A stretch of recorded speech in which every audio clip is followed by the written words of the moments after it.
Okay, 1 week until my track Black Mustang comes out, so I figured I would show you guys kind of the process of how I approached recording this.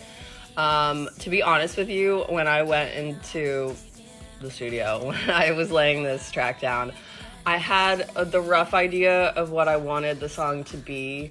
I had a couple of verses, but to be honest with you, I just put the beat on and I stepped up to the mic and I really approached it more in like a layered effect, in the sense of like I just fully riffed for the whole, the first take, track one. Then I muted that, then I made another track, and then I just did ad-libs on that one. And then I muted that, and then I made another track, and then I sang over that. And then what I did is I went back and listened to what I had done there, kind of refined, like, okay, this is sounding like a verse, this is sounding like a chorus, this is kind of working, and then I kind of went in and refined it. So let me show you my homework. Also, I'm showing you my homework so you guys don't accuse me of making this with AI, because I didn't. All right, so as you can see, we've got, this was take one. We've got like 3 takes. Let's just solo this so you guys can hear what we ended up even using from this take.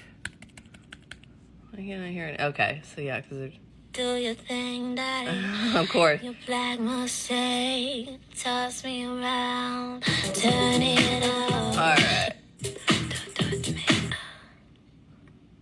Be how you're back in town. Keep quiet, don't tell. Like, verse was pretty much one take on that first intro.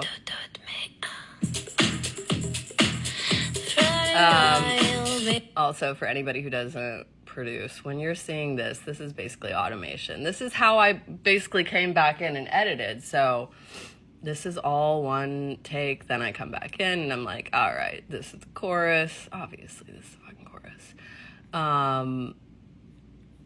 And then just kind of cut it together and, brought in the ad-libs where it made sense. Honestly, what I learned from this track is sometimes if there's like a more like ad-libs and vocal layers, less is more. And I feel like this album in general, like my last album, I did a lot of like layers and layers and layers of vocals, and then when I listen to it, I don't love that now. And a lot of the music that I listen to that's like top 40 is like, the magic is in the absence of like too much, it's like when you find the minimalist aspects of what works, and I feel like I did that on this record. But one of my favorite things that I found, it's a sax, I know that I was young. This little sample. I love it because it's very New York City. It's very New York City, and I wanted to incorporate some of the sounds of the city, even though this song was not about New York City. I want the sounds to be reflective of the fact that I've been in New York City for 11 years. It's definitely shaped my sound. So that was like kind of the final touch on this track, because I didn't want too many more instrumentals. I want it to be mostly beat and bass heavy and let the vocals kind of, shine.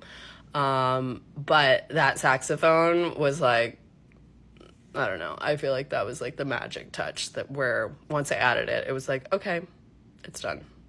It's done. So yeah, it's out in 1 week. Enjoy.